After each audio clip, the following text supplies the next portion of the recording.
If you've ever looked at the statues of ancient pharaohs, you'll notice something striking right above their foreheads.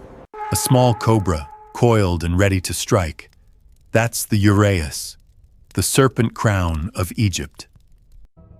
To the ancients, it wasn't just decoration. It was a symbol of power, protection, and sight beyond ordinary eyes. The cobra was Wadjet, a goddess said to spit fire at the enemies of the king, guarding him with a deadly gaze. Now, here's where it gets interesting. The uraeus we see on museum statues. That's the safe version, the public symbol. But Egyptian priests whispered of something else. A crown not made for ceremony, but for transformation. They called it, in half-forgotten scraps of text, the Serpent Crown. Unlike the golden ornament we know, this one wasn't supposed to be worn by just anyone. It was believed to be alive in some way, an object that could bend perception, maybe even open a doorway between the world of men and the world of gods. Imagine being in a temple lit only by oil lamps, the air thick with incense, and a priest lowers such a crown onto a pharaoh's head. Not everyone in that chamber would have seen the same thing. Some claimed the wearer's eyes glowed faintly green. Others said the king could describe events far away, as if the crown sharpened his vision beyond the horizon. But here's the problem. If something gives that much power, it also becomes dangerous. Texts hint that priests decided the serpent crown had to be hidden, sealed away because even a great king could be consumed by it. And here's the hook for us. When the Templars marched east during the Crusades, they weren't just chasing relics of Christendom. Some of them heard stories of this forbidden crown, an Egyptian relic whispered about in old markets and desert monasteries. A relic said to still exist, tucked away where the Nile meets the sand. So before we go further, pause on that image. Pharaohs, knights, and priests, all separated by centuries, yet circling around one symbol, a serpent's gaze, a crown that could see more than any mortal should. The question isn't only whether it was real. The question is, what would someone do if they found it? Think about it. Every empire leaves whispers behind. Greece had its oracles, Rome had its augurs, and Egypt had its crowns. By the 12th century, when crusaders marched into the Levant, stories of Egyptian relics weren't just bedtime tales. They were currency. Merchants in Alexandria would trade more in rumor than in gold. A crown that lets a man see through stone, one whispered. A serpent that lives without flesh, another insisted. For most, these were just stories to pass a night. But for the Templars, who had already grown obsessed with relics of power, the Grail, fragments of the true cross, such whispers weren't dismissed. They investigated, patiently, quietly. There are chronicles, rare ones tucked in the Vatican archives, that mention a small detachment of Templars making an unsanctioned journey south, beyond Jerusalem, beyond Sinai, all the way into the shadows of the Nile. Officially, they were there to guard pilgrims. Unofficially, they were hunting. Imagine the scene. Armored knights standing awkwardly in the ruins of a forgotten Egyptian temple, the desert wind shrieking through broken columns. They weren't scholars, they weren't priests of Ra, but something about the snake carved into every wall made them uneasy. And then, in a chamber half buried in sand, they found a box. Ebony wood, brass hinges eaten by centuries of rust. And on the lid, a cobra, its fangs flared. No record tells us exactly what was inside. Some say the box was empty, others that it held a fragment of blackened metal shaped like a diadem. But the fact that the Vatican sealed those reports is telling. Not erased, sealed. which often means the truth was too dangerous or too tempting to vanish completely. And here's where it grabs you. The Templars didn't just stumble on this by accident. The way the reports are worded, it feels as though they already knew where to look, which means someone somewhere whispered directions. A monk? An Egyptian priest? A hidden line of keepers? We don't know. But whoever they were, they wanted the Templars to find it. So when we talk about the Serpent Crown, we're not just talking about a relic of the pharaohs. We're talking about a thread, one that runs from Egypt's oldest dynasties straight into the armored hands of the Knights Templar. And that thread, it doesn't end in the desert. If the Templars had returned from Egypt with nothing, we wouldn't even be having this conversation. Their order was secretive, yes, but it wasn't careless. What they brought back was enough to ripple through Europe quietly, like a storm seen only in flashes.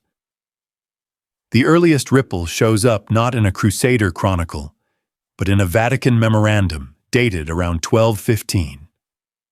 It's a brief note, almost dismissive. Certain brothers have spoken of crowns that speak with voices of serpents. Counsel is to silence such talk. That's it. No explanation, no names. Just a warning to shut it down, which in Vatican language is almost always code for, there's something here, but don't spread it. Meanwhile, in Paris, the temple fortress suddenly received shipments from the south. Not gold, not relics anyone dared display. Heavy crates that arrived at night and were sealed in vaults no layman ever entered. Contemporary merchants wrote of strange brass fittings and weights heavier than stone, but too small for coin. And here's the strange thing. Art from that period starts to shift. In one stained glass window at Chartres Cathedral, there's a serpent coiled around a crown, barely noticeable unless you're looking for it. In manuscripts copied by Templar scribes, little snake emblems appear in margins, subtle, almost playful, but consistent. As if they were marking themselves with a hidden sign, a brotherhood within the brotherhood. So what was the crown really? A weapon? A symbol? Some say it wasn't even physical, that it was an idea, a ritual, passed down from the Egyptian priests who first wore the uraeus, that whoever bore it didn't just rule. They embodied divine sight, divine venom, divine fear. In that sense, it wasn't the gold or the jewels that mattered. It was the knowledge. But here's where the Vatican comes storming back into the story. Rome had always been wary of the Templars' independence. Their power stretched across kingdoms, their vaults richer than most monarchs, their secrets thicker than papal smoke. Now imagine word reaching the Curia that these knights weren't just guarding pilgrims or relics. They were tapping into something older than Christianity itself. Something that smelled of Egypt, of snakes, of gods who demanded more than prayer. The Serpent Crown wasn't just a relic anymore. It was leverage. Whoever controlled it could rewrite authority, not in Christ's name, but in the name of a power even older. And that's when the whispers begin. Whispers that would, one day, turn into accusations of heresy, of idol worship, of forbidden rites. But at this early stage, it was just smoke. No one wanted to admit how thick the fire might be. History, when it finally judges, rarely looks at beginnings. But if you trace the thread back carefully enough, you'll see that the Templars' fate was sealed not in Paris in 1307, but on the banks of the Nile centuries earlier. Because the Serpent Crown, whether real, symbolic, or something in between, wasn't just a story the brothers told in candlelit halls. It became a quiet pulse running through their order. Imagine it like a secret code, one that only a few ever spoke aloud, but all somehow obeyed. Take their vaults, for example. Scholars talk endlessly about the Templar banking system, how they invented the medieval equivalent of credit cards. But what they overlook is why they did it. Those networks of paper and promise weren't just about safety. They were about movement, moving something that couldn't be paraded in daylight, something that had to slip from Jerusalem to London, from Alexandria to Paris, without ever being seen. By the late 1200s, hints of the crown had fused with Templar ritual. In interrogation records, most dismissed as coerced confessions, there's a chilling detail repeated across witnesses. They bowed before a head that spoke. Historians chalk it up to invention, to torture-born fantasy. But if you remember Egypt's legacy, the snake that spits venom and speaks with the voice of gods, suddenly it doesn't sound so far-fetched. Now here's the cruel irony. The Vatican thought it was the keeper of divine mystery. The Templars thought they'd tapped into something older, purer, more dangerous. Neither wanted the other to admit the truth. So silence reigned. But silence has a way of rotting into suspicion. And suspicion, by 1307, had sharpened into a sword. Think of it like this. Every banner burned on that October morning. Every knight dragged in chains. Every confession squeezed out with fire and iron. It wasn't just about gold or power. It was about erasing a memory. A memory of something carried from Egypt, whispered in vaults, sealed in crates, and maybe, just maybe, hidden still. Because the Vatican could destroy men, it could destroy paper. But a whisper is harder to kill. And if you listen closely enough, it still slithers through history. The Vatican is often painted as an immovable wall, white marble, golden altars, choirs echoing into eternity. But in the age of the Templars, it was something far more restless. Imagine a spider at the center of a web, tugging lightly on threads that stretched across Europe. Every movement of money, every whisper of doctrine, every rumor of heresy, it all found its way back to Rome. And by the early 1200s, those threads began to quiver in strange ways. Reports came in from Jerusalem. The Templars were digging under the Temple Mount, long after crusading had lost its holy fire. From Acre, whispers of rituals that didn't begin with the cross, but with a symbol of the serpent. From France, murmurs that knights were carrying sealed chests through ports at night, guarded more carefully than any king's treasure. For a pope, such reports couldn't be ignored. The Church had fought for centuries to build the idea that all roads to God ran through Rome. If the Templars were carrying another road, one older, one hidden, that meant the Vatican's authority was just an illusion waiting to crack. So envoys were sent. Not soldiers, not priests, but men trained to listen. A bishop in Paris happened to lodge near the Templar commandery. A friar in Acre happened to preach just outside their fortress walls. Each one sent back letters written in cautious ink, warning of foreign rites and unusual tokens. At first, Rome tried to draw the brothers closer. Bulls of protection were issued. Privileges were extended. Templars were allowed to move without answering to bishops. It was the oldest strategy in the Vatican's book. Embrace them, crown them with favor, and in that embrace, quietly choke the air from their lungs. But the order didn't bend. If anything, it grew more secretive. The vaults grew deeper, the networks tighter, the rituals quieter, and in Rome's silence, suspicion fermented. Because here's the truth no one likes to admit. Power fears mystery. And by the mid-13th century, the Knights Templar had become the greatest mystery in Christendom. Think of Europe in the 1200s as a chessboard. Kings moved their pawns with armies, bishops moved them with words. But the Templars? They were knights who learned to move like rooks and queens, straight across borders, sweeping through obstacles, untouchable. Money flowed through their commanderies like rivers through a valley. A farmer in Burgundy could hand a Templar a pouch of coins, ride to Sicily, and claim the same amount with a slip of parchment and a seal. This wasn't just charity, it was proto-banking, safe, reliable, and faster than anything the crown or church could offer. And suddenly, whispers grew louder. Who really held the keys to Christendom?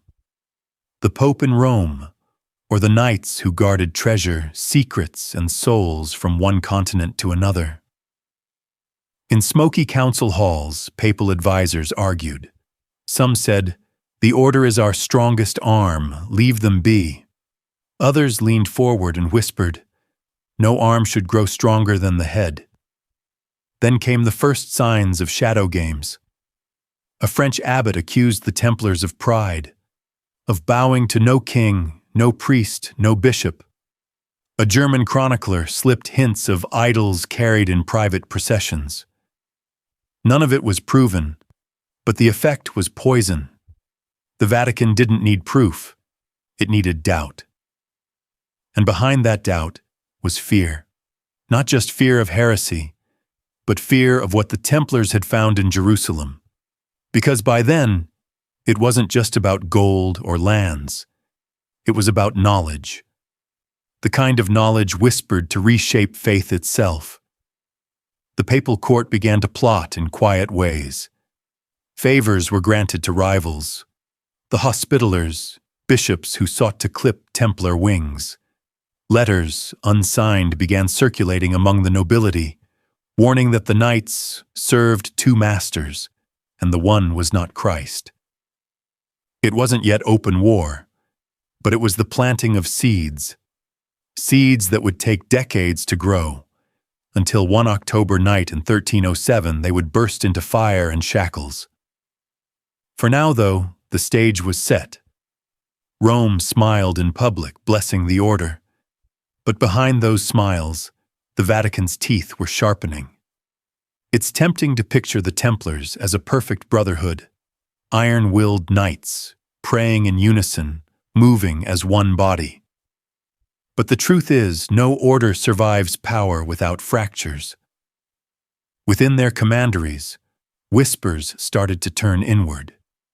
A knight fresh from the Levant would speak of visions in the crypts beneath Solomon's temple, relics too dangerous to ever see daylight. Another stationed in England would grumble that gold was hoarded in Paris, not spent where it was needed. Small things at first. Rumors about favoritism, about masters who grew too close to kings, about vows stretched thin.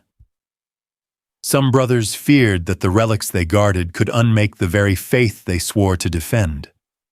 Others, hungrier, saw those relics as weapons, bargaining chips that could make even the Pope bend.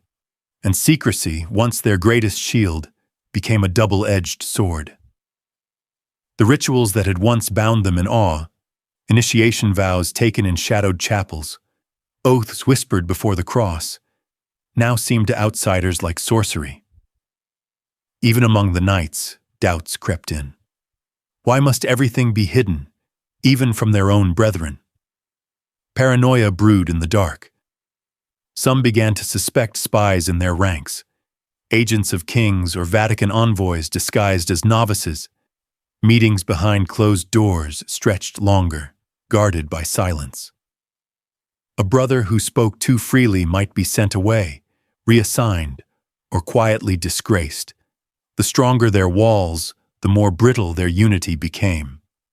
The Templars had been forged as warriors, but now they were being tested as men, caught between loyalty to the order, suspicion of each other, and the ever-looming shadow of Rome.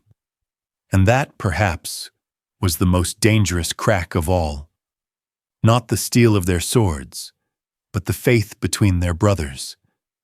Because once doubt seeps in, it's only a matter of time before the fortress falls from within.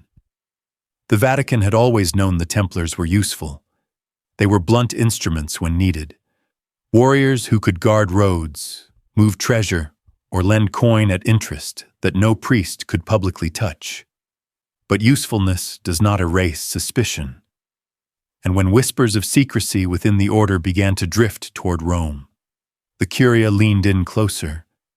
Letters survive that speak not in plain words, but in careful hints.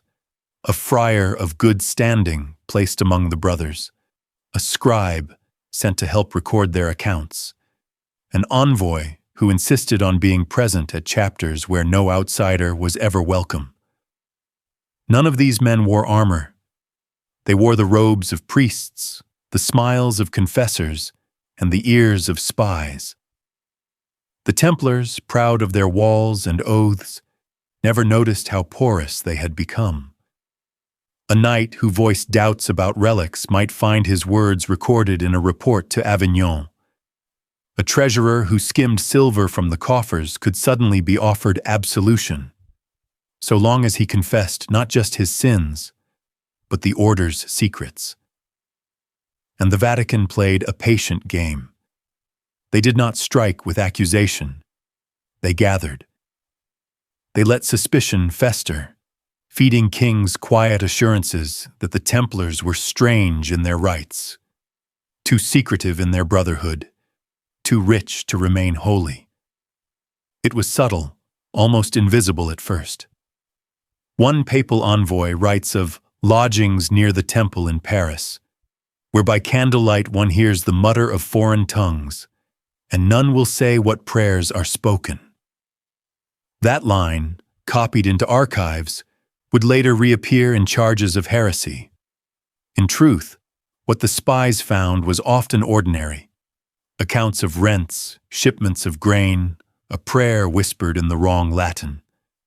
But ordinary details, repeated with the right suspicion, could be made to sound like evidence. The Vatican was not only listening, it was waiting. Every crack inside the order, every quarrel, every whispered doubt, every jealous complaint was being written down, sealed with a papal ring, and stored until the time was ripe. And so the knights, proud of their secrecy, never realized they were already being read like an open book. There's a dusty manuscript, tucked away in a monastery library in southern France. Most people would walk past it without a second glance. The ink is faded, the parchment brittle. But if you lean close enough, if you follow the Latin words scrawled in a trembling hand, you'll notice something that doesn't belong in the 13th century. The monk who wrote it, his name long forgotten, claimed that a group of Templar knights returned from the East with an object so dangerous, so unholy in its power, that even their brothers feared to look upon it. He described it not as a chalice, not as a relic of Christ, but as a crown unlike any ever seen in Europe, forged of blackened gold that seemed to drink the light instead of reflect it, studded with two serpents' eyes, emeralds so vivid he swore they glowed faintly in the dark. The monk wrote that when one knight brushed his hand against the crown, the metal trembled as though alive. Imagine reading that in the dim light of a monastery cell. Your candle flickers. The words suggest that the old stories of Egypt, of pharaohs crowned with serpents, weren't just myth. They might have left behind something real. And if the Templars carried it west, hidden in their chests and vaults, then the story of this brotherhood was never only about Jerusalem. It was about secrets too dangerous to be trusted even among themselves. The monk ended his entry with a warning. It whispers when the moon is high, and those who hear it too long lose their reason. The strange thing about secrets is that they never stay buried, not even in an order sworn to silence. Word of the crown slipped out, first as rumor, then as quiet confession. A handful of Templars whispered of a relic hidden far from the Holy Land, an object they guarded with more fear than devotion. Around the fire at night, while others prayed or sharpened their blades, some knights leaned closer and spoke of it, how the crown pulsed faintly like a heartbeat, how one brother swore he saw shadows coil across its surface, moving like smoke under glass. A few dismissed it as superstition, battle-weary men seeing things after too many nights in the desert. But others were not so quick to laugh. The order began to split, not with open defiance but with a quiet unease. Some said the crown was a test from God, proof that only the faithful could resist temptation. Others whispered it was a curse carried out of pagan tombs, something never meant for Christian hands. The more they argued, the more the relic gained power, not just in their vaults, but in their minds. Imagine standing in those stone halls, hearing men of one brotherhood speak in hushed tones as if the walls themselves were listening. Loyalty to Christ, loyalty to the order. That had always been clear. But loyalty to a crown that might not belong to either. That was something new. And the Vatican, ever watchful, had ways of hearing such whispers. The Vatican had ears everywhere. Spies wore many faces. A monk who copied letters, a scribe who lingered in the corners, even a knight who had sworn his oath with trembling hands. These men carried whispers back across seas and mountains, until finally parchment landed on a desk in Rome, stained with candle smoke and urgency. The report was simple but heavy. They keep something apart, not silver, not gold. They guard it as if it breathes. For a pope accustomed to hearing endless rumors, this one was different. There was no treasure more dangerous than the kind men feared to name. And in that silence, Rome smelled an opportunity. If the Templars were divided over the object, then it could be used against them. Letters went out, couched in holy language but edged with threat. The order was commanded to explain, to send inventories of their vaults, to justify why certain relics never left their chapels. Inside the Templar halls, panic moved like a draft. Should they tell the truth, or craft a lie? Some argued disclosure would only feed suspicion. Others said secrecy would damn them. Their brotherhood, once bound tighter than iron, began to fray under the weight of a crown no one dared wear. Meanwhile, in Rome, bishops and cardinals leaned closer around tables, lowering their voices. What if the relic wasn't Christian at all? What if it was older, darker, a weapon hidden beneath prayers? Such a possibility was more than theological. It was political dynamite. The order had built its power on trust, and now that trust was cracking. The cracks widened because someone pushed at them. At first it was subtle, a wandering monk offering confession, listening more than he should, a merchant delivering grain, asking questions that had nothing to do with prices, a young knight, newly joined, whose eyes always seemed to linger too long on the strong room doors. The Vatican didn't need an army. It needed whispers, and whispers carried by frightened or greedy men are sharper than swords. Inside the Templar preceptories, the sense of safety began to rot. Brothers looked sideways at each other, wondering who spoke too freely, who prayed too briefly, who lingered after meetings ended. There had always been trust, blind, absolute trust. But trust is fragile once suspicion slips in. Letters smuggled back to Rome grew thicker, darker. Reports of strange rituals, fragments of words misunderstood, gestures taken out of context. A sip of wine in silence became worship. A bow before an altar became idolatry. None of it was true, not in the way the Vatican framed it. But the brilliance of rumor lies in its elasticity. It bends, it stretches, until it can be draped over anything. The Pope's advisors smiled when they read these letters. Every misinterpreted gesture was a brick. Every whispered doubt was mortar. Slowly, a wall of accusations was rising, tall enough to one day crush the order beneath its weight. The Templars didn't know it yet, but they weren't just guarding relics anymore. They were guarding themselves from each other. And that, perhaps, was the Vatican's most dangerous weapon, convincing men to fear their own brothers. A parchment sealed with a red ribbon arrived in Rome, signed not by strangers, but by men who wore the white mantle of the order. Their words dripped with fear. I saw them renounce Christ in the shadows. I saw them spit upon the cross. But the truth? Most of those signatures had been bought or forged. A hungry knight promised a new manor, a debt forgiven. A prisoner promised release. The Vatican's web was spun not with faith but with favors, each strand sticky with compromise. By the time those letters reached papal hands, they were proof that the temple was not holy, but heretical. And still, the order sensed something was wrong. The Grandmaster tightened meetings. Rituals once held in open halls were moved to locked chambers. Records were burned, not to erase sin, but to shield secrets from those who would twist them. The more they guarded, the guiltier they appeared. The Vatican knew this. Suspicion had become theater.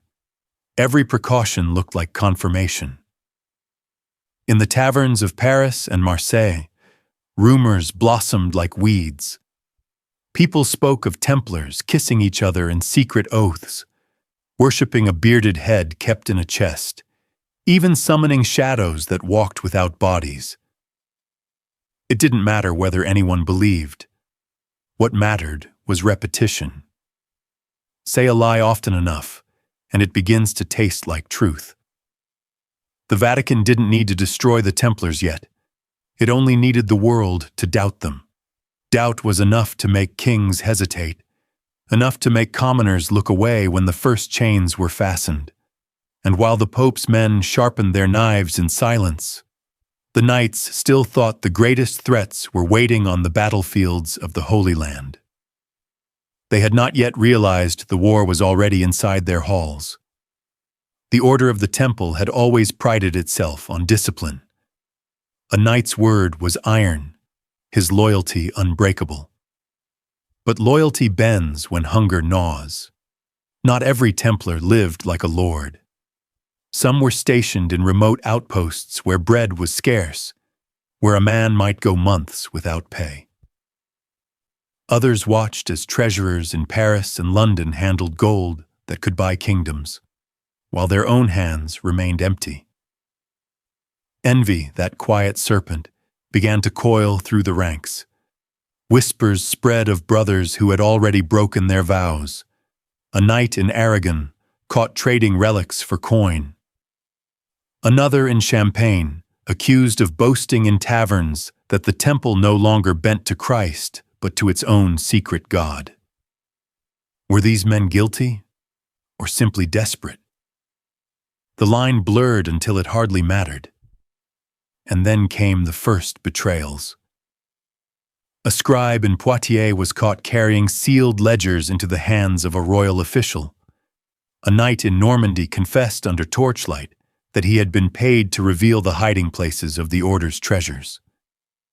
Each man justified himself the same way. Better me than the whole brotherhood. The Grandmaster called them traitors, but the Vatican called them witnesses. Their confessions, wrung from fear and silver alike, became fuel for the fire already smoldering in Rome and Paris. Inside the commanderies, trust began to splinter. Brothers eyed one another with suspicion. Was the man kneeling beside you in chapel a knight or an informant? Was the guard outside your door a protector or a spy with orders to watch? And yet, perhaps the cruelest betrayal did not come from the weak, but from the faithful.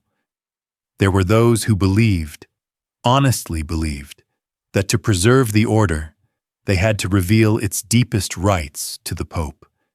They did not see themselves as traitors, but as saviors. They thought transparency would cleanse suspicion. Instead, their words became daggers turned inward. The order of the temple was still outwardly whole. The white mantles still gleamed in the sun. But beneath them, the threads of brotherhood were fraying, one pull at a time. The Vatican didn't need to storm their castles. The Templars were beginning to unravel themselves. In Rome, rumor was currency, and the Pope's court had become a marketplace rich with whispers. Letters marked with the Templar seal arrived in secret channels, not carried by trusted knights, but by merchants, scribes, and courtiers with debts to pay. Each letter carried fragments, confessions, accusations, warnings, all stitched together into a story more dangerous than any sword. By the time these messages reached Pope Clement V, they were already colored by fear. "They deny Christ," one claimed. "They spit upon the cross," said another. The Pope had not seen these acts with his own eyes, but the chorus of betrayal grew too loud to ignore. Even those who still defended the order admitted, in hushed tones, that something within it had gone rotten. And Clement was not alone in hearing these tales. Across Europe, bishops and monarchs received the same poisoned stream. Some of it was true. Knights who had broken vows, treasures sold in shadows. Much of it was false, planted by spies and opportunists, but truth mattered less than perception. At the papal court, a shift began. Where once the Templars had been guardians of Christendom, they were now painted as rivals to it. Even their victories, riches amassed, fortresses unshaken, were recast as threats. "They grow too powerful," whispered advisors at Clement's side. "They obey their own masters, not Rome." The Pope hesitated. Clement was no fool. He knew kings and bishops twisted rumors to their advantage. But every betrayal that reached his desk became another thread in a tapestry too convincing to dismiss. And behind every whisper, the shadow of King Philip IV loomed larger. The betrayals of common brothers, of ambitious treasurers, of frightened scribes. They had become more than isolated cracks. They had traveled up the chain, through courtiers and priests, until they reached the very throne of Peter. And so the Vatican itself began to shift. Not with open condemnation, not yet, but with doubt. And doubt, once seated in Rome, could topple even the strongest fortress in Outremer. Night in Avignon was a quiet kind of storm. The Pope's chambers were lit by only 2 candles, their flames bending as if bowing to a wind that never entered. Before Clement lay a letter, creased, stained with wax, and trembling in his hands, though he was not moving. It was not the first accusation he had read against the Knights Templar. By now they came in bundles, and yet this one gnawed deeper. Perhaps because it bore the name of a knight Clement himself had once blessed at ordination, a man who now claimed the order had turned away from Christ. Clement set the parchment aside and pressed his fingers into his temples. Was it true? Had the order grown proud, secretive, too entangled in their own riches? Or was he simply listening to the venom Philip IV had been dripping into his ear for years? Outside his window, the Rhone flowed dark and restless. Clement wondered if history would remember him as the Pope who saved the Church, or the Pope who destroyed its bravest defenders. Some nights, he dreamed of Jerusalem, of the Templars marching barefoot into the Holy Sepulchre, their banners raised not for wealth but for God. And then he would wake, heart racing, to another pile of accusations waiting on his desk. He was trapped. If he defended the Templars, Philip would turn against him, and Rome was too fragile to fight both king and heresy. If he condemned them, he would betray a brotherhood that had once been Christendom's shield. The candles burned lower. Clement whispered a prayer, but it sounded hollow in the silence. The choice was no longer his to delay. Philip was closing in. And so, when dawn broke over Avignon, the Pope rose with the weight of a decision he had not yet spoken aloud. But in his heart, the verdict had already begun. The dawn that followed was not peaceful. While Clement prayed over parchment, Philip IV sharpened his knives in silence. Not literal knives, though he would have gladly used them, but documents, decrees, and sealed orders.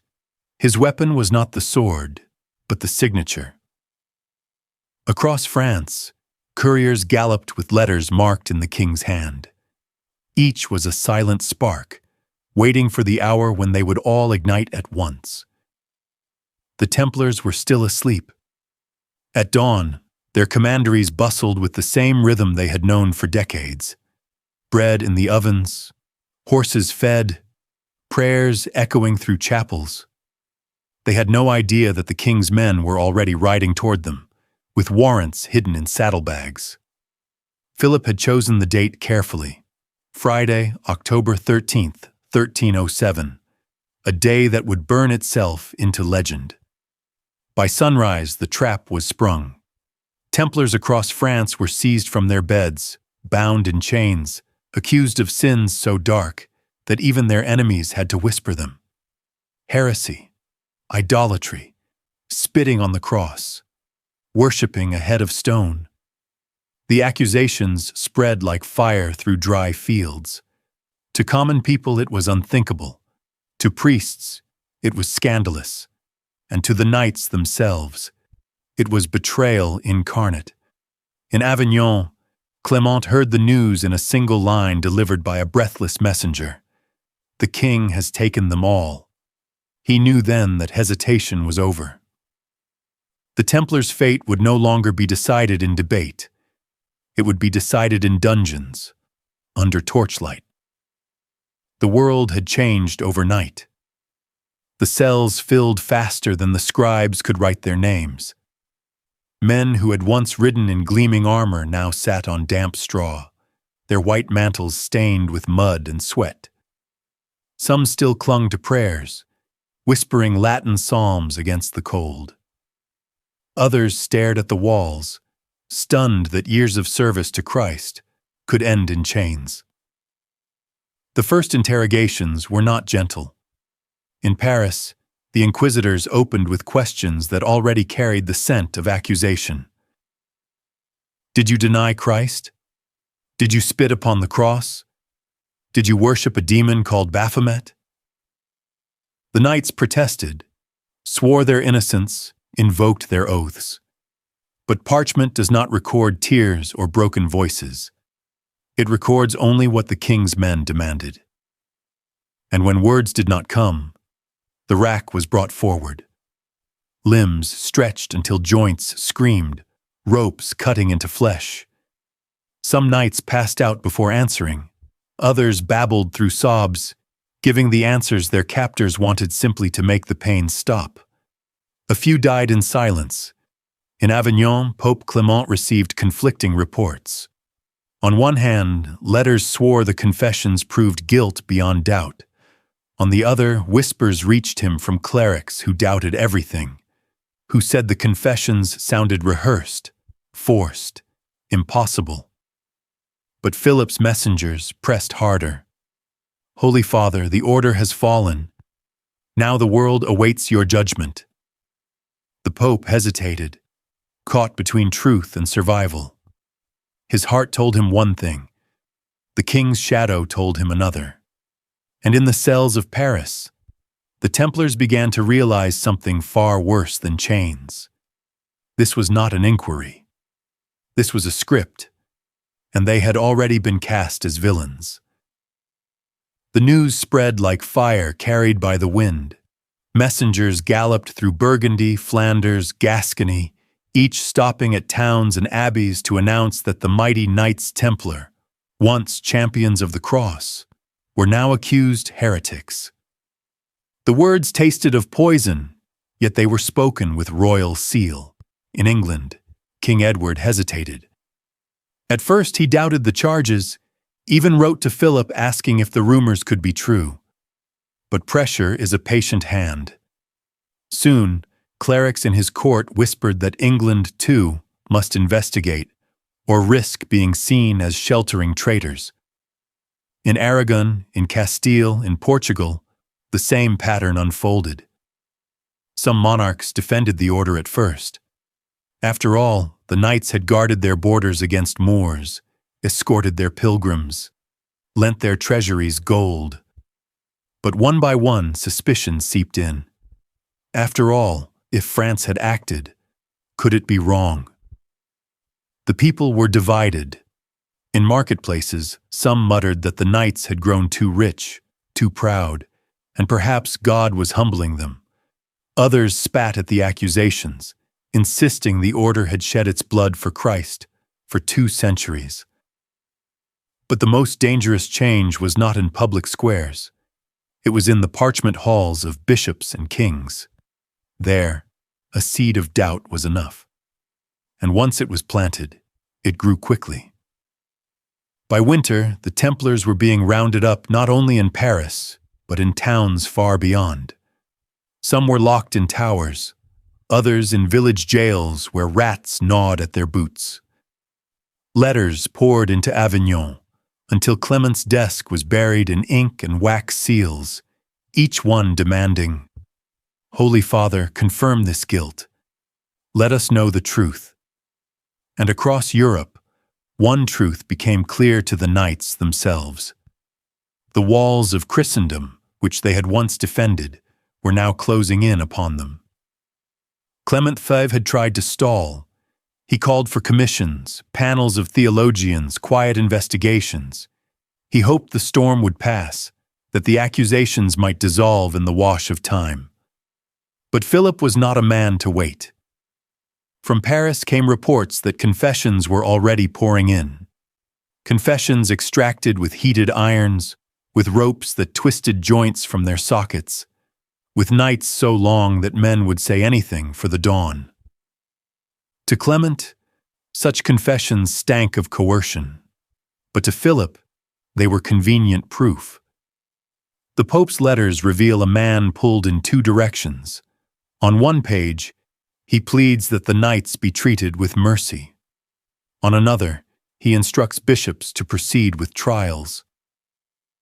It was a dangerous dance, one step toward justice, another toward appeasement.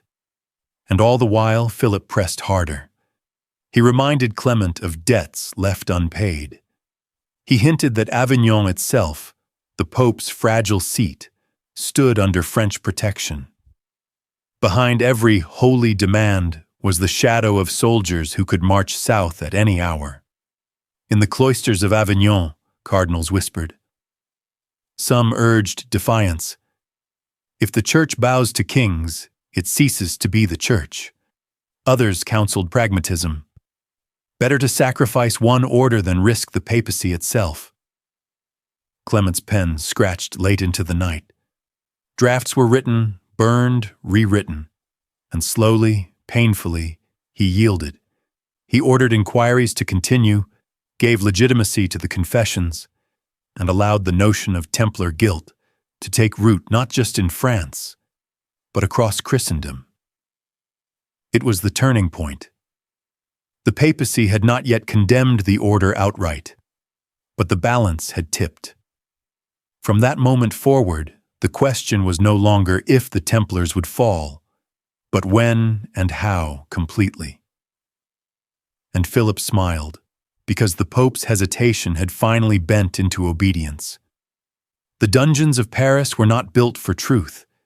They were built for silence, for darkness, for the slow breaking of men who once rode in armor beneath the sun.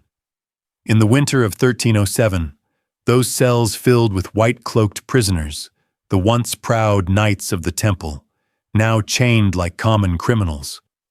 Some were dragged before inquisitors in torchlit chambers, their wrists swollen from bonds, their eyes hollow from sleepless nights.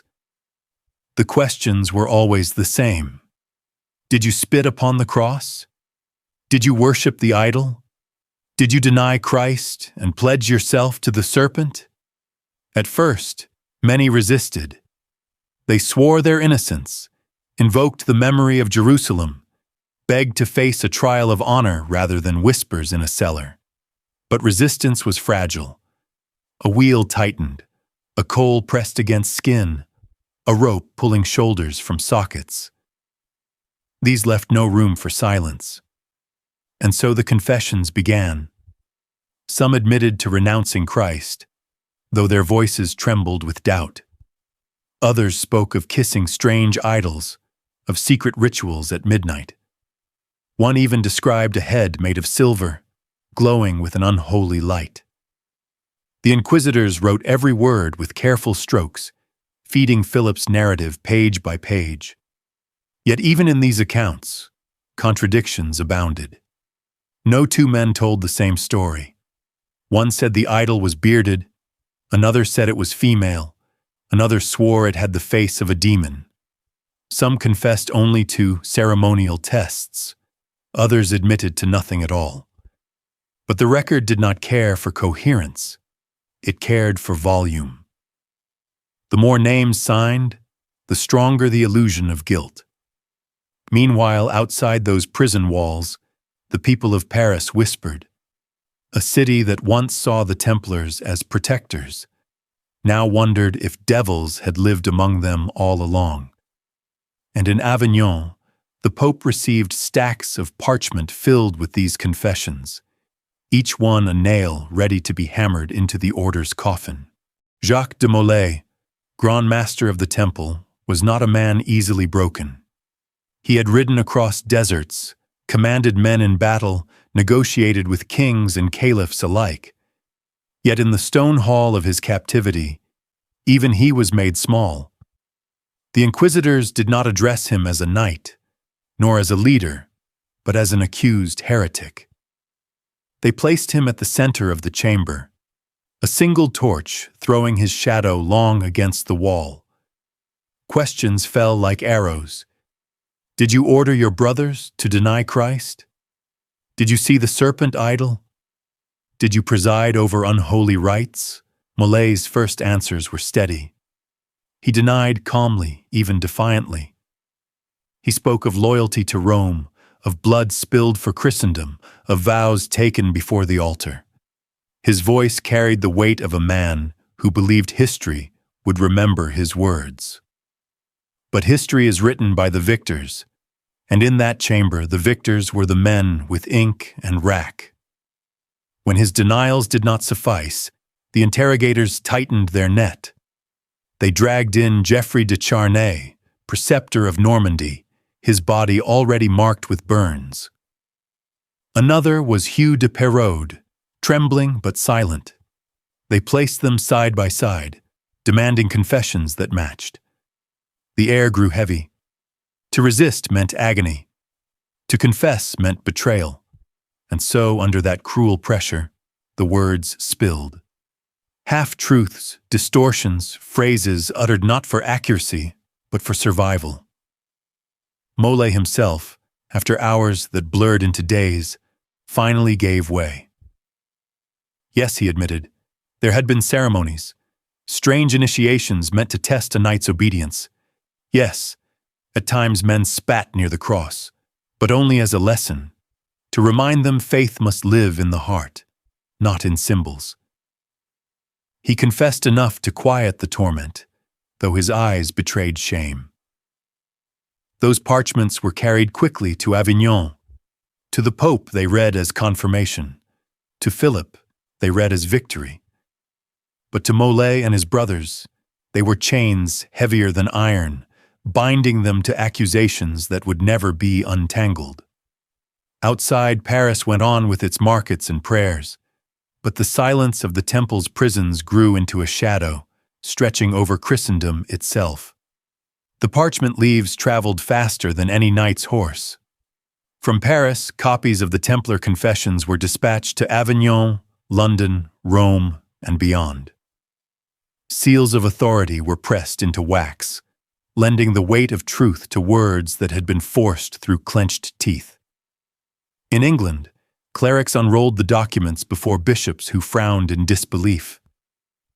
Could it be that these same warriors who had guarded pilgrims on the road to Jerusalem now bowed to demons and kissed idols in the dark?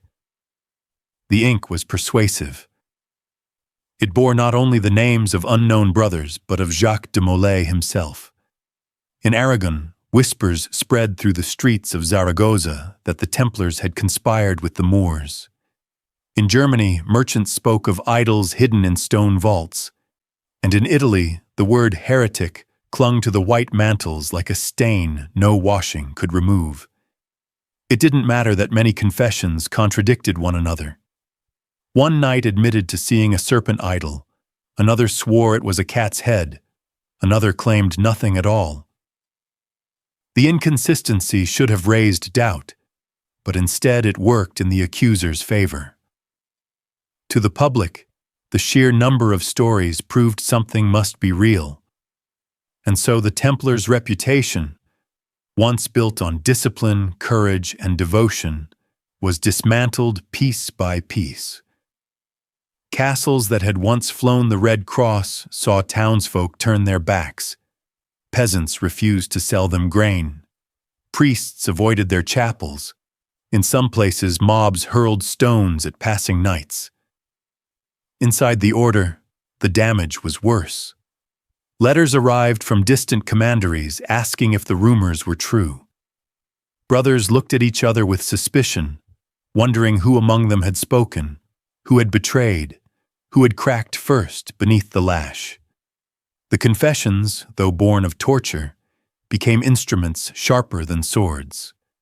They severed loyalty, undermined trust, and ensured that even before a single verdict was read, the Knights Templar were condemned in the eyes of Christendom. For Philip, this was strategy fulfilled. For Clement, it was a noose tightening around his own conscience. And for the brothers still locked in their cells, it was the sound of their world crumbling, carried on the scratching of quills. The city of Avignon was not Rome, but it became a Rome of convenience. In the early 14th century, the papal court had settled there, its palaces overlooking the slow current of the Rhone. By day, sunlight gilded the towers. By night, lamps flickered across bridges where merchants and messengers came and went. Inside Clement V's palace, the air was heavy with beeswax and murmured prayers. Yet beneath the surface, it was a hive of whispers, more political than holy. The Pope had received the parchments from Paris, the confessions of the Templars, and laid them across his desk. The ink had hardly dried when the first envoys of Philip IV arrived. Their words were measured, but the pressure was unmistakable. France's king had bled his treasury dry in wars against England and Flanders. He had debts that ran straight through the coffers of the Knights Templar. And here, laid bare, were documents that promised a way to erase them. But Clement was no fool. He understood the gravity of what he held. To destroy the Templars outright was to weaken the very military backbone of Christendom. To acquit them would be to provoke the wrath of a king who had already crushed opponents stronger than popes. So Clement began to weave a third path, quietly, discreetly. He sent word to certain cardinals, men whose loyalty could be bent by gold or fear. He invited Philip's envoys not to council chambers, but to small side rooms, where talk could flow more freely. And at night, his secretaries burned drafts of letters that must never be seen again. The negotiations were not about faith, they were about survival. How to preserve papal dignity while granting Philip the prize he sought. How to stage the appearance of justice while ensuring a foregone conclusion. In Avignon's shadowed halls, a secret pact began to take shape, not written in a single sentence, but implied in nods, silences, and coded phrases. Clement would allow the process against the Templars to continue. Philip, in turn, would support the papacy's claims to legitimacy and extend protection to its fragile seat in France. It was not holy law that guided these choices, but necessity, the kind that turns shepherds of souls into politicians and knights of the cross into pawns on a board. The council did not look like a trial in the modern sense. There was no impartial jury, no open weighing of fact against fact. Instead, it resembled a theater. Actors cast, scripts prepared, the outcome rehearsed before the curtain ever rose. In the spring of 1309, Clement summoned an inquiry at Avignon. Bishops, abbots, and legal clerks gathered, robes rustling, pens ready. Officially, it was meant to determine the truth of the charges. Unofficially, it was a performance designed to give legitimacy to decisions already made. The Pope entered not as a judge, but as a conductor. He allowed witnesses to be called, but only those carefully selected. The most damning confessions, extracted under torture in Paris, were read aloud with solemn gravity, their inconsistencies smoothed over, their origins politely ignored. When a few brave knights retracted their earlier statements, declaring that pain had forced lies from their mouths, their voices were drowned in murmurs of scandal. Some were silenced altogether, escorted quickly from the chamber and returned to their cells. The recorders dipped their quills again, but those retractions did not make it into the official parchment. And so, page by page, the story of the Templars' guilt was written, not as a reflection of truth, but as a script directed by power. Philip's envoys attended every session, seated in places of prominence. Their presence was a shadow over every bishop who hesitated. To contradict the king was to risk not only royal disfavor, but royal vengeance. Few had the courage to test the limits of his wrath. Meanwhile, Clement's secretaries worked late into the night, compiling summaries that would be copied and dispatched across Christendom. These documents were crafted not to reflect the mess of testimony, but to present a narrative of order. The order of the temple, once pure, now revealed as corrupt. The result was a story that seemed inevitable. The Templars had fallen not because of one king's ambition, not because of papal compromise, but because history itself demanded it. Or so the parchments implied. Yet behind the walls of Avignon, Clement V knew the truth. He was presiding not over a discovery, but over a burial, one carefully arranged to look like justice. Once the ink had dried in Avignon, the real campaign began. What was spoken in a council chamber meant little unless it reached the ears of kings, abbots, merchants, and peasants alike. And so parchment became weapon, letters sealed with wax, carried by couriers along the arteries of Christendom. These dispatches did not recount the mess of contradictions or the cries of knights proclaiming their innocence. They told a simpler tale, one that ordinary men and women could repeat at hearth and market, that the Templars had fallen into corruption, that their power had bred arrogance, that secret rites had twisted their souls. In France, the story spread fastest, for Philip's hand guided every retelling. Priests preached sermons about humility, warning against orders that grew too wealthy, too proud. Merchants whispered of hidden vaults and cursed treasures. Even common soldiers who once admired the Red Cross began to see it with suspicion, as if the cloth itself might carry contagion. In England, the words arrived more slowly, softened by distance and the reluctance of a cautious king. Still, the rumors stuck.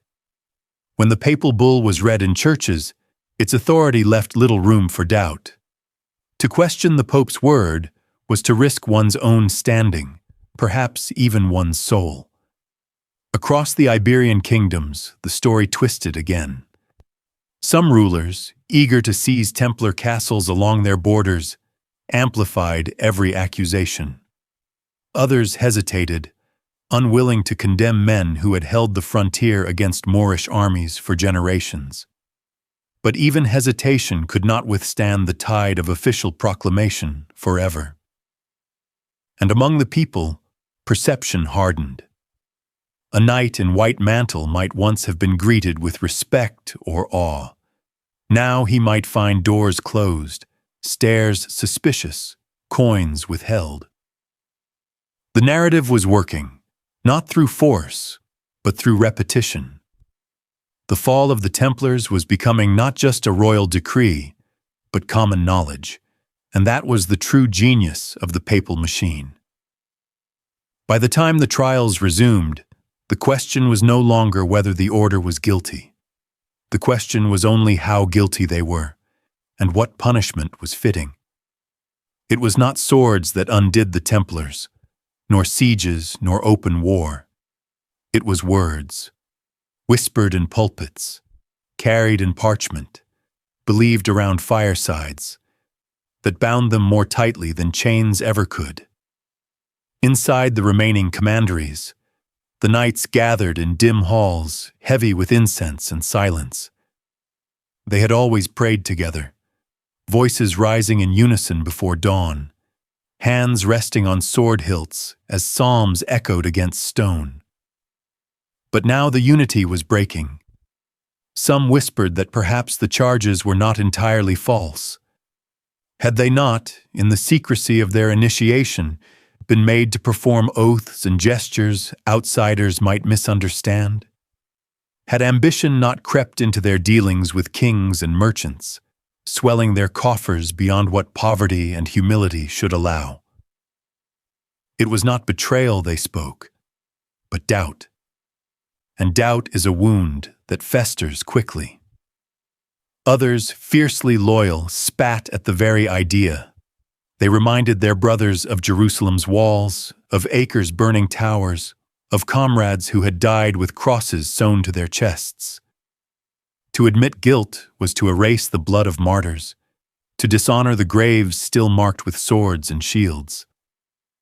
They swore the order was pure, that the accusations were the invention of greedy monarchs and fearful bishops. The clash was not of blades, but of conscience. Meals once taken in solemn silence became tense, with eyes darting, spoons scraping louder than words.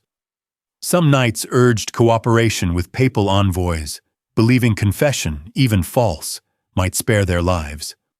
Others refused to bend, declaring that truth was worth death, that the vows they swore were sacred enough to outlast kings and popes alike.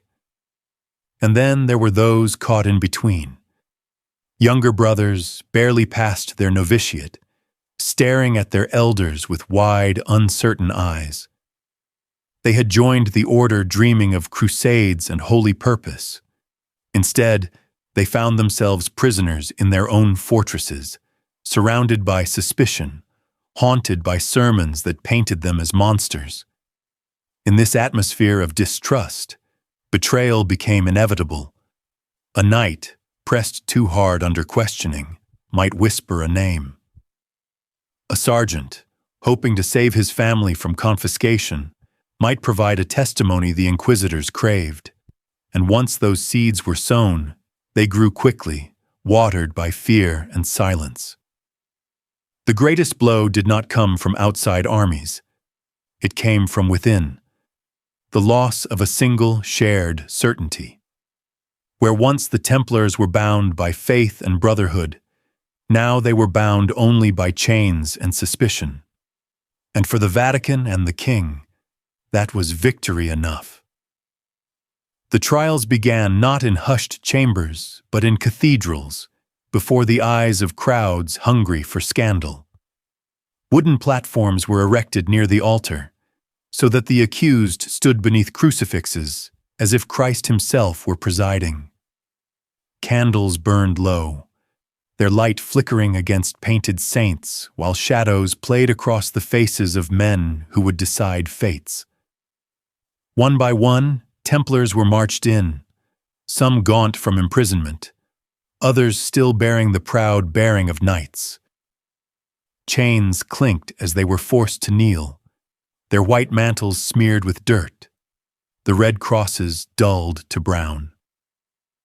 The charges were read aloud, not as questions, but as declarations: heresy, sodomy, devil worship. The words hung heavy in the air, repeated so often they began to sound like truth. The inquisitors did not merely ask, they performed. Their voices rose with righteous anger, carrying to the rafters where doves once nested. Witnesses, often men of low standing, sometimes bribed, sometimes coerced, were summoned to tell tales of secret rituals, of whispered blasphemies in torchlit halls. The audience gasped at every claim, as if the spectacle were a morality play staged for their salvation. Those who denied the charges outright were dragged into side chambers where the instruments of persuasion waited.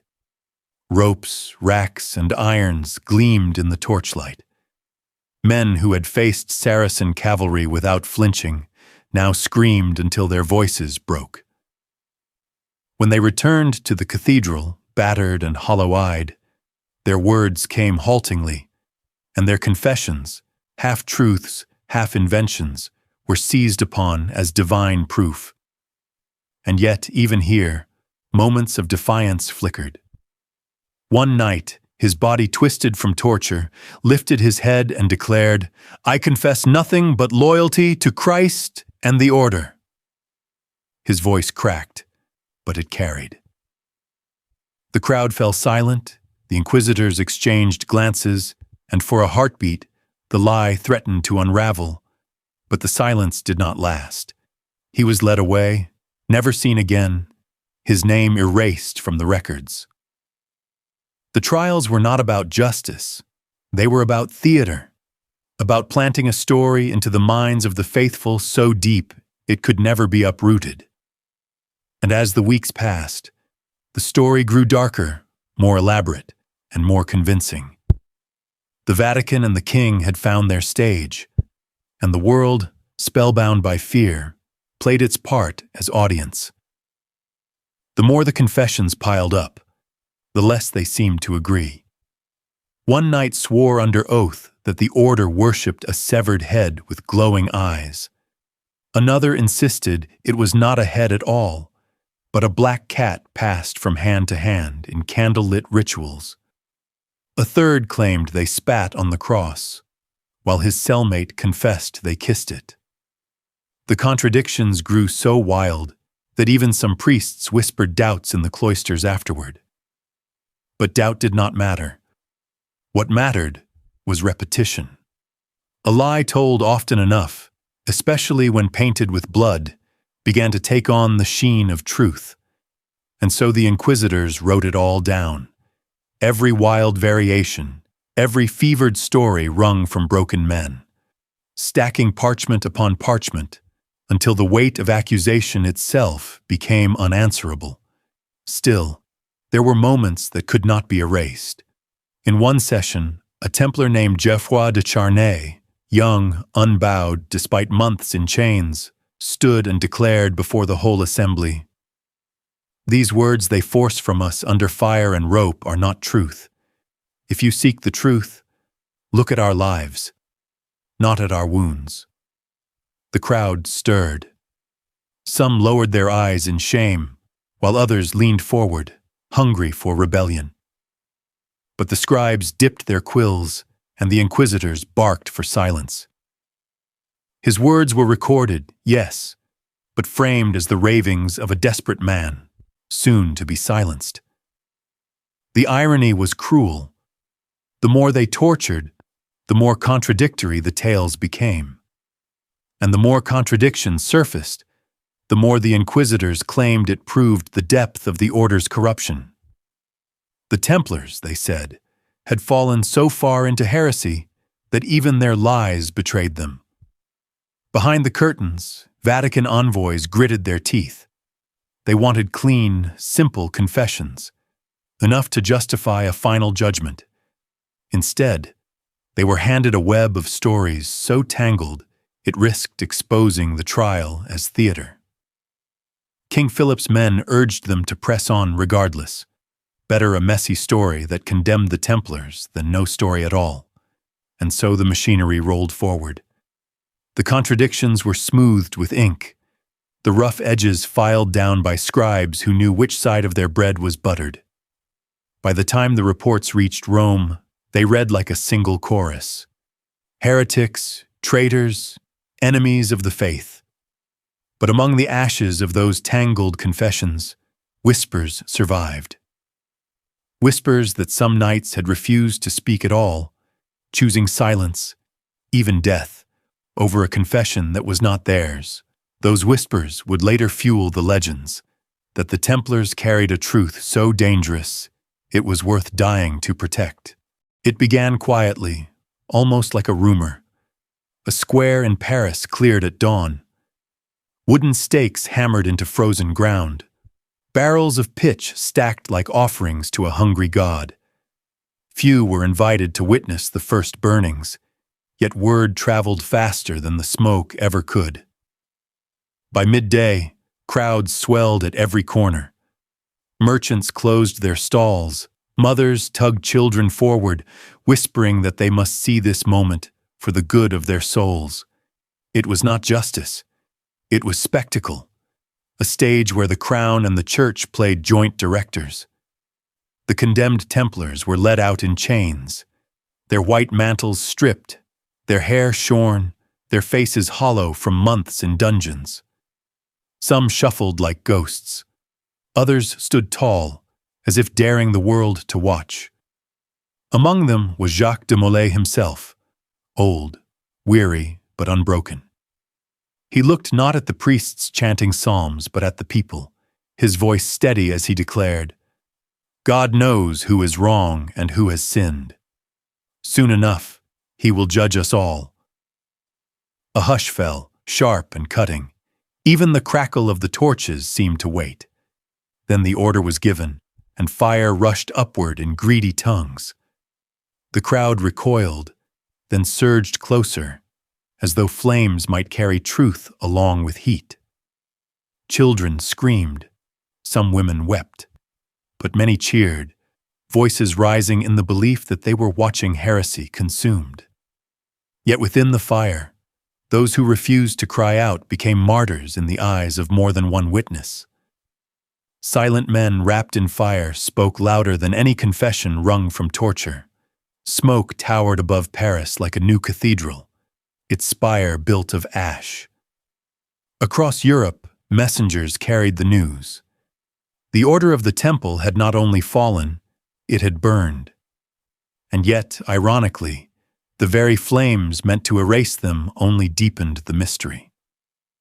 For when people repeated Molay's last words, they sounded less like surrender and more like prophecy. It was said he cursed the king and the pope as he burned, summoning them to answer before God within the year. When, by eerie coincidence, both men died soon after, whispers spread like wildfire. Perhaps the Templars were guilty of secrets, yes, but not of heresy. Guilty of something deeper, something even kings feared. The fires were meant to end the story. Instead, they gave it new life. The order was gone, but its shadow stretched longer than ever before. When the last flames died and Paris returned to its ordinary noises, something strange happened. Instead of forgetting, people began to whisper more. It was as if fire had not destroyed the order, but cracked open a door to something unseen. In taverns, men swore they had seen carts leaving the temple fortress weeks before the arrests. Heavy wagons covered in tarpaulins, guarded by knights who vanished into the night. Some said they were bound for the coast. Others insisted they rode south, toward lands loyal to no pope, no king. Wherever they went, those wagons became seeds of rumor. Perhaps they carried gold enough to build a new kingdom, or scrolls written in a hand older than Christendom itself. Farmers told of seeing cloaked riders slip into mountain passes, never to return. Merchants swore on their livelihoods that strange coins, Templar deniers stamped with the cross, appeared in markets long after the order was officially gone. And in the south of France, entire families whispered of red monks who had cut their hair, hidden their mantles, and now lived as shepherds, waiting for a signal to rise again. The Church called this blasphemy. The Crown dismissed it as foolish gossip. But stories have a way of surviving when they carry more weight than facts. The Templars became more alive in legend than they ever had in truth. And within the Vatican itself, certain clerks muttered about the sealed ledgers of the order, books confiscated, then quietly locked away in archives that even most cardinals would never see.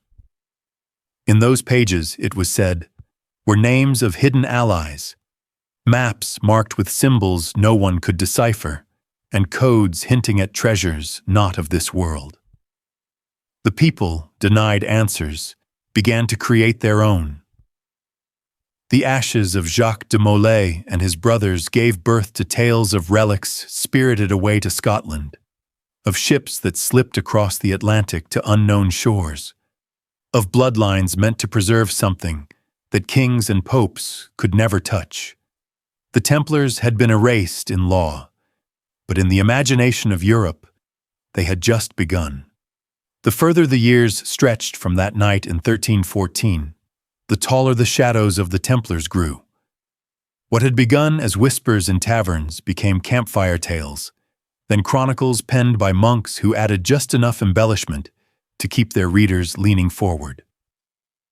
One story told of ships leaving La Rochelle under the cover of darkness, sails black against the moon, carrying not only gold, but relics the Church itself might have feared.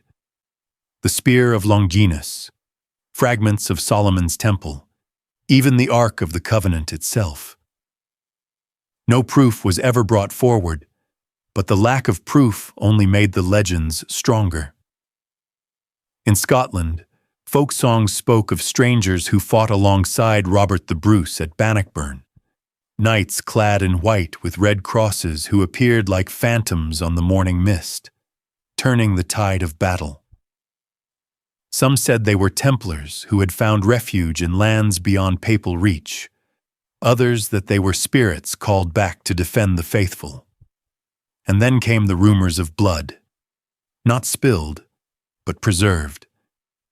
Families of southern France, old houses in Languedoc and Provence, began to claim that a few Templars had taken wives in secret, leaving behind children who carried their name, their codes, and their vows.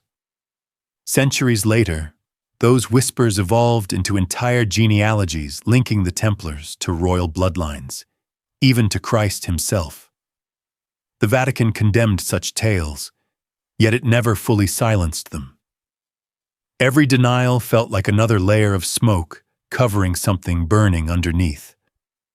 The more the Church insisted there was nothing to find, the more Europe became convinced there was everything to discover. So the Templars became both martyr and myth, their supposed treasures, their hidden heirs, their secret knowledge, each piece too enticing to vanish. People no longer cared if it was truth or invention. In a world hungry for meaning, the very possibility was enough. And so, the order that had been burned into ashes became immortal in the imagination of mankind. Not as bankers, not as warriors, but as keepers of a secret too large to die. By the 15th century, Europe was stirring awake from its long medieval sleep. The Renaissance was a time of rediscovery, of Greek philosophy, Roman architecture, lost sciences preserved in dusty libraries. But alongside this rebirth of reason, Another current moved quietly, less concerned with logic and more with mystery. Among the scholars and alchemists of Florence, whispers of the Templars resurfaced, not as knights on horseback, but as bearers of hidden wisdom. Manuscripts circulated claiming the order had preserved ancient Egyptian knowledge, geometry from the builders of pyramids, even secret maps of the stars. Some of these texts were forgeries, others were fragments of older traditions, but all were gathered under the banner of the Templar name. In Germany, groups of mystics calling themselves the Brotherhood of the Rosy Cross began to emerge, weaving strands of Templar legacy into their own pursuit of divine knowledge. To them, the Templars were not failed crusaders, but misunderstood initiates, punished by the Church for guarding truths too radical for the pulpit. And in France, a fascination with chivalry and secret brotherhoods blended into popular imagination. Court poets and playwrights spoke of Templars as tragic heroes, condemned unjustly, who had left behind riddles only the wise could solve. By then, the Vatican had bigger concerns: wars, rival popes, reformers hammering their theses to church doors. It no longer had the strength to hunt down every story, every legend. Silence became fertile ground, and in that silence, the myth of the Templars grew wilder, branching into Freemasonry, esoteric orders, and societies that saw themselves as heirs to a broken chain. What had begun as an order of poor knights on the roads of Jerusalem was now turning into something else entirely. A symbol, a mirror in which every age saw what it wanted to see. The 17th century brought with it something that would give the Templar legend new bones: Freemasonry. At first, Masons were practical, builders, stonecutters, guild members. But as castles gave way to palaces and fortresses turned into ruins, the guilds had to adapt. They shifted from being associations of laborers to associations of ideas. Philosophers, nobles, and scholars began to join their ranks, and in the dim light of lodge halls, the Templars were summoned back into the world. Some Masonic rites claimed direct descent from the Order of the Temple. Degrees were invented: Knights of the Temple, Knights of the East and West, Knights of the Sword. The ceremonies were embroidered with references to Jacques de Molay, the last Grandmaster burned in Paris, and oaths sworn in his memory. To a Europe weary of religious war, the image of the Templars as guardians of hidden truth was irresistible. They represented a form of spirituality not tied to Rome, a brotherhood that could unite men across borders, even across faiths. Their downfall at the hands of a corrupt king and a pliant pope only made them more appealing: martyrs of freedom against tyranny. During the Enlightenment, philosophers whispered that the Templars had known secrets about nature, mathematics, and even democracy itself. Voltaire admired their tragedy. Later, revolutionaries in France invoked their memory, swearing vengeance for the execution of their brothers centuries earlier. By then, the Vatican's old accusations of heresy and blasphemy had little weight. The narrative was being rewritten, not by monks or inquisitors, but by thinkers who saw the Templars as the perfect canvas: noble warriors, betrayed by power, hiding wisdom that could change the world. In this way, the Templars stopped being just a story from the Middle Ages. They became a legend that breathed inside the veins of the Enlightenment itself. And for some, that legend became a living identity, an oath renewed in secrecy by candlelight under vaulted lodges across Europe. In the flickering lamplight of colonial taverns, strange rumors spread among revolutionaries. Some swore that secret societies in Europe had pledged their support to the cause of liberty. Others whispered of rituals that traced their roots not just to Masonry, but but to something older, the Order of the Temple. The Templar myth had already been reborn inside Freemasonry, but in the American colonies, it took on new flesh. Symbols of the temple, crosses, swords, even the cry for freedom from tyranny, slipped into the ceremonies of Masonic lodges where George Washington, Benjamin Franklin, and other founding fathers gathered. Was it coincidence that the ideals of liberty, fraternity, and resistance to monarchy echoed the same defiance that once brought the Templars to the stake in Paris? Or was it a deliberate inheritance? Franklin himself was fascinated by European societies and maintained ties with lodges in France, lodges that openly invoked the Templar name. Washington, too, was a master mason, leading ceremonies where the Knight Templar degree was sometimes whispered as part of the higher rites. And then there was the architecture. Look at the layout of Washington, D.C., the obelisks, the compass and square patterns, the careful geometry. For some, these were simply Masonic flourishes, but for others, they were a code, a message that the Templar dream of a brotherhood beyond kings and priests had been carried into the bones of a new nation. Of course, history is quieter than legend. The archives show no official charter passed from medieval knights to American rebels. But stories do not need signatures to survive. They live because people want them to. And in a young country defining itself against tyranny, the Templar legend was too powerful to resist.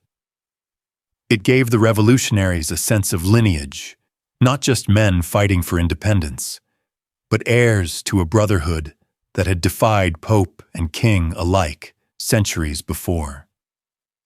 And so, across the ocean, the ghost of the temple marched again, no longer in chainmail, but in the ideas of liberty, equality, and hidden brotherhood.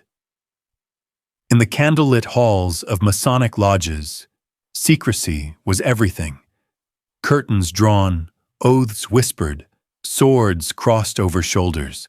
The rituals carried weight not because of what they literally meant, but because of what they suggested. An inheritance of something far older than the men in the room. Among those rituals, the Knight Templar degree stood apart. Candidates were asked to kneel as if before an altar, swearing fidelity not to a pope or a king, but to principles of brotherhood, secrecy, and sacrifice. They were given symbols, crosses edged in crimson, a chalice of wine symbolizing blood, a sword laid across the chest. It was theater, yes, but theater that felt like invocation. To outsiders, it may have seemed strange play acting, but to revolutionaries plotting treason against a crown, the act of kneeling under the shadow of Templar banners gave their rebellion a lineage. They weren't merely colonists with muskets. They were heirs to knights who had once dared to say no to the most powerful thrones in Europe. Benjamin Franklin, during his time in France, attended lodges where these Templar invocations were far more explicit. French Masons claimed direct succession from the temple, and some even claimed to guard relics, chalices, parchments, swords said to have belonged to the Brotherhood. Franklin didn't dismiss it. He printed essays sympathetic to Masonry, encouraged its spread, and returned to America with whispers of that mystique still clinging to him.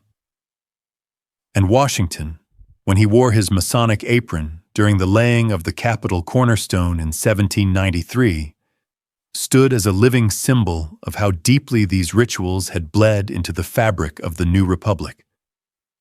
For those who believed in the Templar-Masonic connection, that cornerstone was not just stone, it was a foundation tying the United States to a brotherhood born under the shadow of Jerusalem's temple. Even today, the Templar degree remains a part of York Rite Masonry. The lineage may be more symbolic than literal, but symbols are powerful. They shape identity. They give weight to words like liberty, sacrifice, and destiny.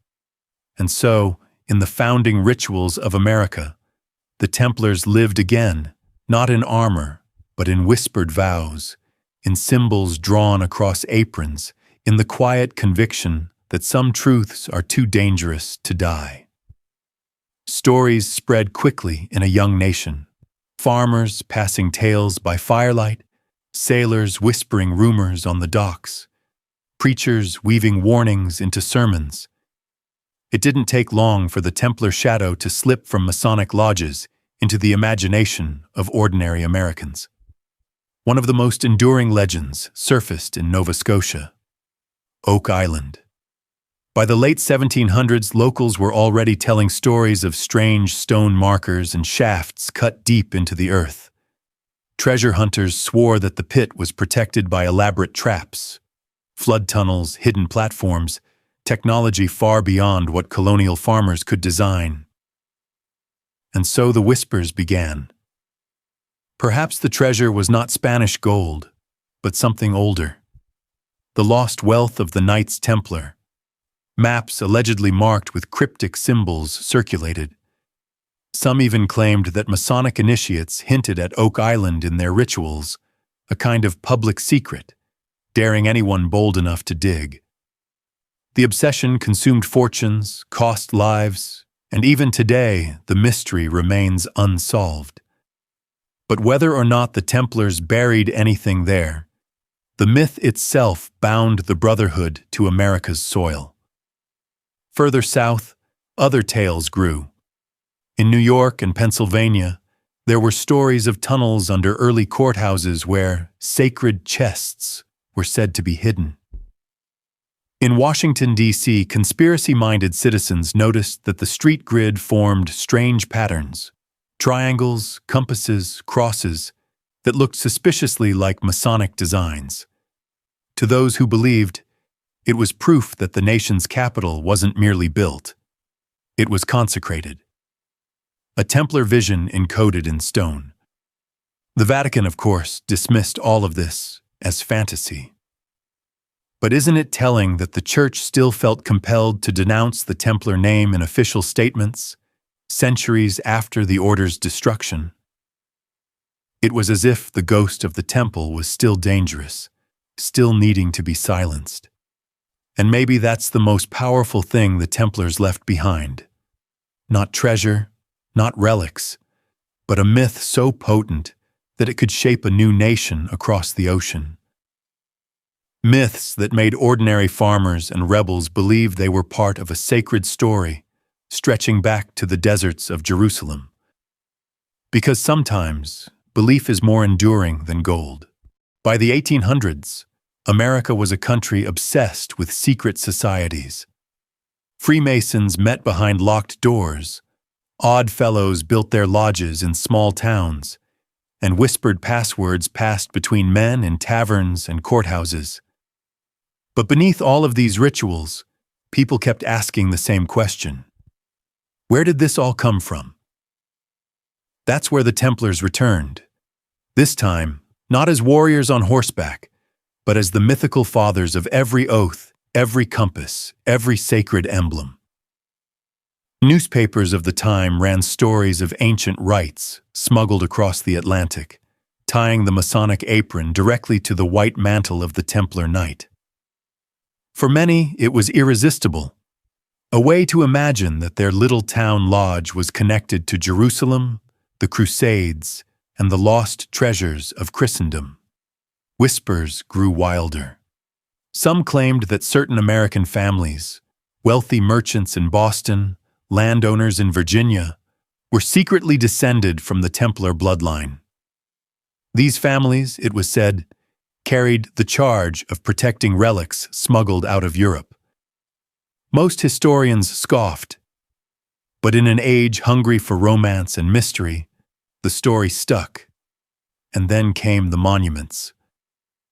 Obelisks carved with strange symbols rising in cemeteries, cornerstones laid with trowels, containing sealed boxes said to hold fragments of ancient texts.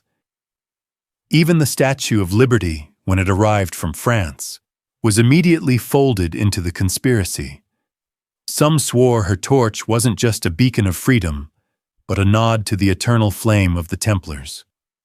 But the fascination wasn't just symbolic. Some Americans claimed they had proof. Old manuscripts surfaced in libraries, written in Latin with marginal drawings of crosses and swords. A few were clever forgeries, but others defied easy explanation.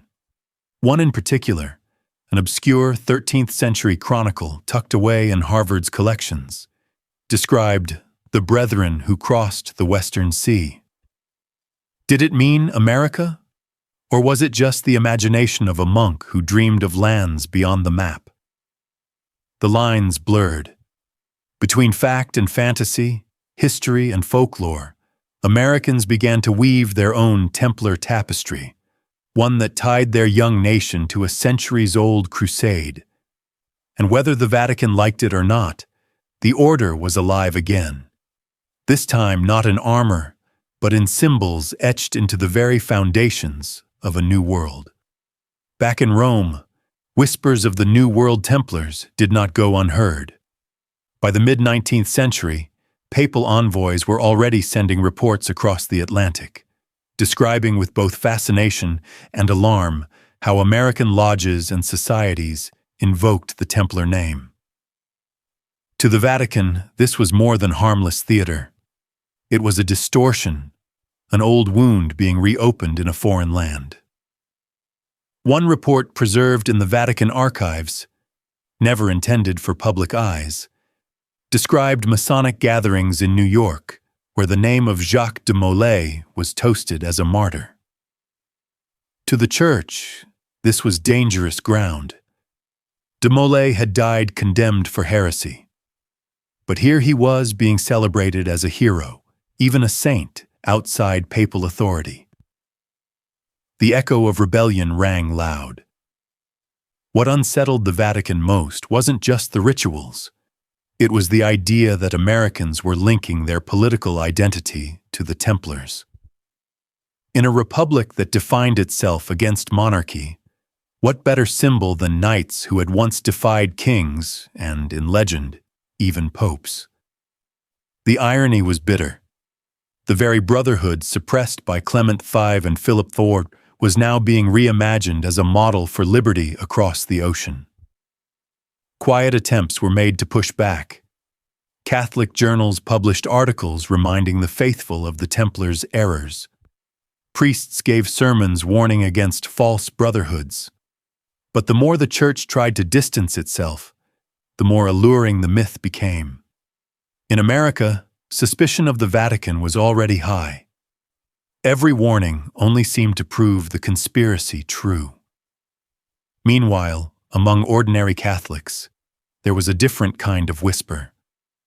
Some parish priests in immigrant communities, Irish, Italian, Polish, privately wondered if perhaps the Americans were right. Maybe the Templars had been wronged. Maybe their treasures really had crossed the sea. And if so, did the Vatican fear discovery more than it feared lies? The irony is almost cinematic. The institution that once wielded the power to erase men and rewrite chronicles now found itself helpless before the printing press and rumor mill of the New World. In America, the Templars no longer belonged to Rome. They belonged to the people's imagination. It started with maps, hand-drawn, yellowed, copied from older copies until the ink itself seemed to whisper lies. Some were marked with crosses, others with strange sigils that looked suspiciously like the seals of the order. They circulated quietly among sailors, merchants, and adventurers in the early 19th century, each claiming to reveal the root of the Templar treasure, hidden somewhere in the New World. In coastal taverns from Boston to Charleston, men huddled over these maps by candlelight, arguing whether the treasure lay buried under Nova Scotia's rocky shores or beneath the Spanish moss of Florida. The most famous tale was Oak Island, a pit dug so deep and so cursed that each attempt to reach its bottom seemed to end in tragedy. To treasure hunters, It wasn't just about gold. It was about proving the Templars had left something behind. But the treasure hunts weren't the only way the legend took root. Across the young United States, secret societies began to claim direct descent from the order. Some were little more than drinking clubs with fancy titles. Others, like certain branches of Freemasonry, wove entire initiation rituals around the Templar myth. Candidates would kneel, swords crossed over their shoulders, and swear oaths in the name of a brotherhood that had been burned out of Europe centuries before. The deeper you look, the stranger it gets. There were whispers of stone carvings in the Midwest with Templar crosses cut into them, though skeptics dismissed these as modern forgeries. In New Orleans, one traveler wrote of a ritual involving a chalice said to be of Crusader make, passed quietly from hand to hand in candlelit chambers. To the Vatican, this all felt like an infection spreading out of control. They could dismiss one treasure hunter, condemn one lodge, but they couldn't stop an idea once it took root in the soil of American imagination. The Templars had become a symbol of hidden continuity, of a power that outlived kings and popes. And here's the twist. Some of these societies weren't just play acting. There were credible reports of individuals claiming to have manuscripts, relics, even relic fragments tied to the medieval order. Were they authentic? Most likely not. But in the court of public opinion, authenticity didn't matter. Mystery was enough. The myth fed itself. By the end of the century, the Templar America narrative had become a shadow world of its own, a tangle of treasure pits, secret lodges, and whispered claims that the true heirs of the order no longer looked to Rome or Paris, but to the West. If you've ever looked at the statues of ancient pharaohs, you'll notice something striking right above their foreheads, a small cobra, coiled and ready to strike. That's the uraeus, the Serpent Crown of Egypt. To the ancients, it wasn't just decoration. It was a symbol of power, protection, and sight beyond ordinary eyes. The cobra was Wadjet, a goddess said to spit fire at the enemies of the king, guarding him with a deadly gaze. Now, here's where it gets interesting. The uraeus we see on museum statues. That's the safe version, the public symbol, but Egyptian priests whispered of something else. A crown not made for ceremony, but for transformation. They called it, in half-forgotten scraps of text, the Serpent Crown. Unlike the golden ornament we know, this one wasn't supposed to be worn by just anyone. It was believed to be alive in some way, an object that could bend perception, maybe even open a doorway between the world of men and the world of gods. Imagine being in a temple lit only by oil lamps, the air thick with incense, and a priest lowers such a crown onto a pharaoh's head. Not everyone in that chamber would have seen the same thing. Some claimed the wearer's eyes glowed faintly green. Others said the king could describe events far away, as if the crown sharpened his vision beyond the horizon. But here's the problem. If something gives that much power, it also becomes dangerous. Texts hint that priests decided the serpent crown had to be hidden, sealed away because even a great king could be consumed by it. And here's the hook for us. When the Templars marched east during the Crusades, they weren't just chasing relics of Christendom. Some of them heard stories of this forbidden crown, an Egyptian relic whispered about in old markets and desert monasteries. A relic said to still exist, tucked away where the Nile meets the sand. So before we go further, pause on that image. Pharaohs, knights, and priests, all separated by centuries, yet circling around one symbol, a serpent's gaze, a crown that could see more than any mortal should. The question isn't only whether it was real. The question is, What would someone do if they found it?